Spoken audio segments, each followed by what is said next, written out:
Bismillahirrahmanirrahim.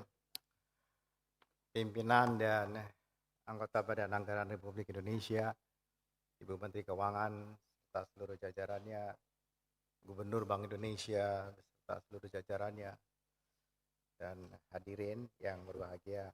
Assalamualaikum warahmatullahi wabarakatuh. Mudah-mudahan yang diharapkan oleh Ketua bisa dipenuhi. Tapi kita akan memulainya dengan mengingatkan kita semua pasal 5 ayat 1 dan ayat 2 beserta penjelasannya dari pasal 7 Undang-Undang Nomor 17 Tahun 2007 tentang Undang-Undang Rencana Pembangunan Jangka Panjang Nasional 2005-2025. Yang norma yang diatur di sini adalah dalam rangka menjaga kesinambungan pembangunan dan untuk menghindarkan kekosongan rencana pembangunan nasional, Presiden yang sedang memerintah pada tahun terakhir pemerintahannya diwajibkan menyusun rencana kerja pemerintah untuk tahun pertama periode pemerintahan Presiden berikutnya. Di dalam penjelasannya yang dimaksud dengan RKP dan RAPBN tahun pertama itu adalah RKP dan RAPBN tahun 2010, tahun 2015, tahun 2020, dan tahun 2025. Jadi dengan demikian, pimpinan dan anggota, kita masih mengikuti undang-undang ini, di mana undang-undang RPJP yang akan datang sedang dalam proses untuk diselesaikan. Interupsi pimpinan agar Pak Menteri, silakan Pak Dolfi, agar Pak Menteri mengutip penjelasannya secara lengkap. Oh, baik.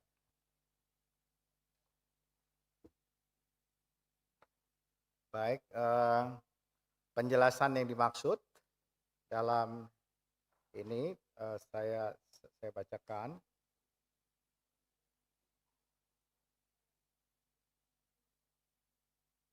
Yang dimaksud dengan RKP dan RAPBN tahun pertama adalah RKP dan RAPBN tahun 2010, 2015, 2020, dan 2025.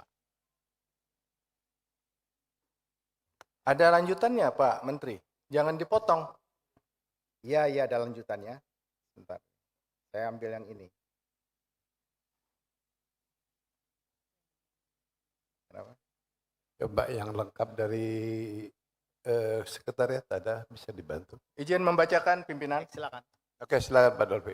Presiden terpilih mempunyai ruang gerak yang luas untuk menyempurnakan RKP dan APBN tahun pertama pemerintahannya melalui mekanisme APBNP. Jadi kalau hanya titik pada penjelasan ini, seolah-olah pemerintah saat ini sepenuhnya yang berhak. Padahal ada tambahan penjelasannya. Ya. Bahwa pemerintah yang akan mempunyai ruang yang luas. Nah itu perlu dibacakan Pak Menteri. Ya. Terima kasih. Itu benar. Terima kasih untuk diingatkan. Kami terpotong di sini. Kami sedang cari tadi. Karena itu memang karena itulah APBNP bisa dilakukan. Baik, terima kasih. Yang kedua mengenai soal sasaran pembangunan. Sasaran pembangunan yang disusun pada tahun APBN 2025 ini adalah sebagai berikut. Pertama, tema sebagaimana yang telah disepakati di dalam sidang kabinet adalah akselerasi pertumbuhan ekonomi yang inklusif dan berkelanjutan.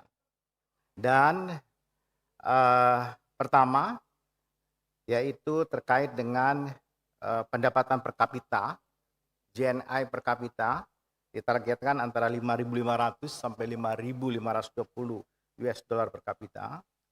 Kemiskinan menuju 0% dan ketimpangan berkurang. Rasio Gini 0,379 sampai 0,382. Tingkat pengangguran terbuka 4,5 sampai 5,0.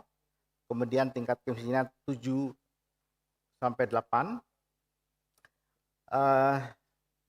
Indeks modal manusia 0,55.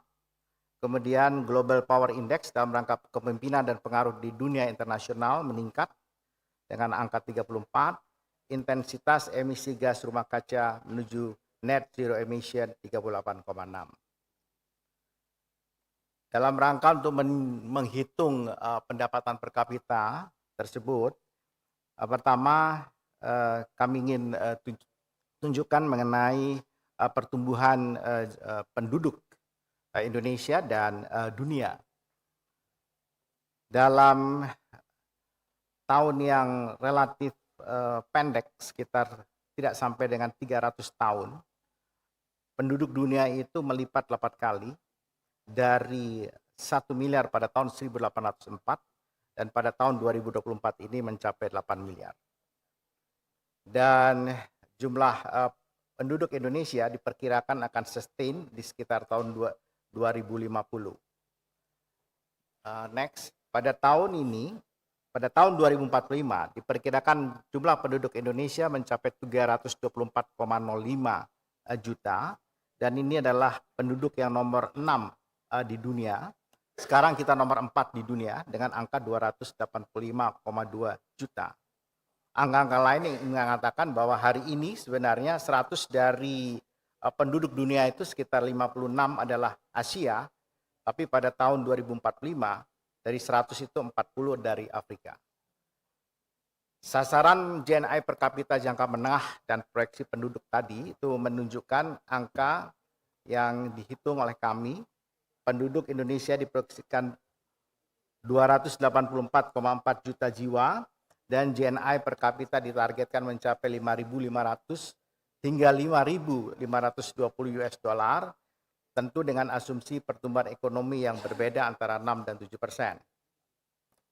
Kemudian sebaran GNI per kapita itu juga diproyeksikan terhadap PDRB per kapita provinsi pada tahun 2024 yang akan datang didasarkan pada angka hari ini tahun 2023. Di dalam data ini kita bisa lihat bahwa sebagian besar di provinsi di Indonesia adalah masih di bawah rata-rata nasional.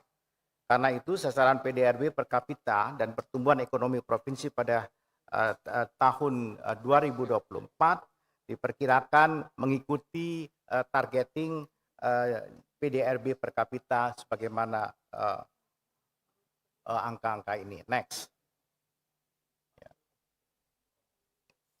Berikutnya terkait dengan kemiskinan dan Gini rasio yang tadi kami sampaikan. Faktor pendorong untuk pencapaian target rasio Gini pertama adalah di dalam RKP dalam rangka untuk mengurangi ketimpangan. Program-program yang akan tetap dilakukan dan terus dilakukan adalah program integrasi bantuan sosial, jaminan sosial, pemberdayaan masyarakat yang adaptif, program inklusi sosial untuk kesejahteraan penyandang disabilitas, lanjut usia dan kelompok rentan lainnya, program satu sistem Reksosek, program reformasi sistem jaminan sosial, program pengembangan ekonomi perawatan, care ekonomi untuk perluasan pelindungan sosial dan kesejahteraan. Untuk mencapai target tingkat pengangguran, ada beberapa faktor pendorong pencapaian, yaitu pertama dalam rangka menciptakan kesempatan kerja yang inklusif, kemudian melaksanakan strategi penyiapan kemampuan kerja, dalam hal ini adalah reskilling, upskilling, kemudian memfasilitasi mobilitas dan pelindungan tenaga kerja, yang keempat mengembangkan potensi pekerjaan hijau, dan juga bagaimana memperbaiki elastisitas pertumbuhan ekonomi dalam penciptaan lapangan kerja untuk mencapai GNI 5.500 tadi. Target GNI per kapita adalah 5.500 dan mudah-mudahan pekerja ada pertambahan setiap tahunnya naik 1,9 hingga 2%. Faktor pendorong pencapaian target tingkat kemiskinan tahun 2025, sebagaimana tadi disampaikan, sasaran utama tingkat kemiskinan adalah pada tahun 2025 7 hingga 8%. Pertama, dilakukan peningkatan akurasi sasaran program, kemudian perbaikan program, yang ketiga adalah konversi program, dan kemudian komunikasi dan pengelolaan keluhan. Untuk peningkatan akurasi sasaran program, pertama adalah memastikan bahwa data yang digunakan di tahun 2025 ini lebih akurat dan memiliki tingkat pendanaan tinggi dengan data lain untuk meningkatkan akurasi. Tingkat padanannya lebih tinggi. Memastikan masyarakat miskin dan rentan mendapatkan program kegiatan yang sesuai, memutakhirkan dan memperluas cakupan data, pemanfaatan rekrutmen melalui sepakat untuk basis perencanaan dan penganggaran berbasis data di pusat dan daerah.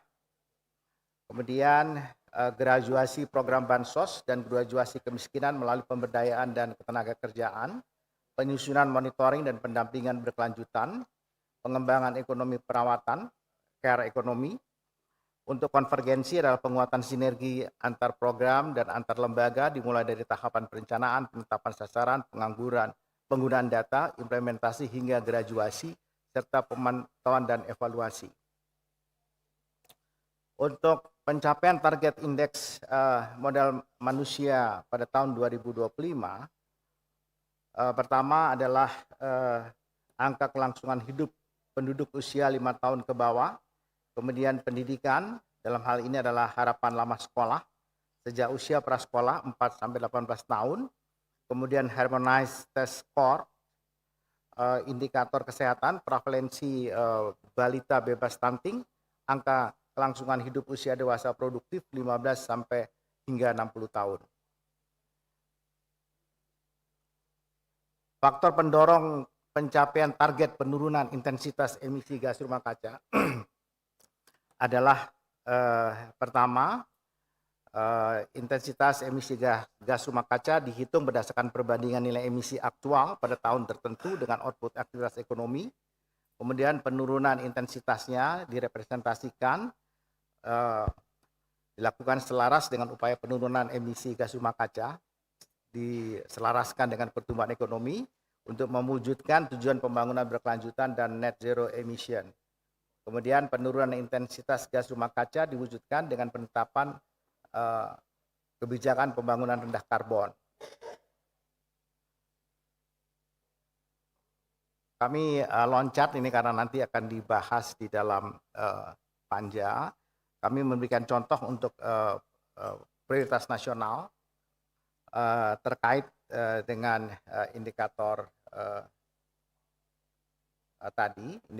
tadi. Misalnya adalah memperkuat pembangunan sumber daya manusia, sains, teknologi, pendidikan, kesehatan, prestasi olahraga, kesetaraan gender, serta penguatan peran perempuan, pemuda, dan penyandang disabilitas. Misalnya adalah insidensi TB baseline tahun 2023 385 karena kita tidak mampu menurunkan ke 300 yang ditargetkan pada RPJMN 2019-2024. Kita targetkan ke 272. Prevalensi stunting yang terakhir adalah 21,5, ditargetkan pada tahun 2025 mudah-mudahan bisa 18,8. Angka kematian ibu per 100.000 kelahiran hidup dari 189 bisa ditekan ke 122 dan cakupan kepesertaan jaminan kesehatan nasional bisa mencapai 98. Demikian terkait dengan RKP secara garis besar. Kami sedang setelah menyusun rencana awal RKP pada bulan April dan kemudian rancangan RKP pada bulan Mei yang sekarang sedang akan dibahas. Tentu pada tahap selanjutnya kita akan memutakhirkan dan merinci lebih lanjut arah kebijakan pembangunan di rancangan RKP ini yang akan dibahas berdasarkan hasil pembicaraan pendahuluan dengan DPR, kesiapan pelaksanaan serta ketersediaan anggarannya. Demikian pimpinan, terima kasih. Assalamualaikum warahmatullahi wabarakatuh.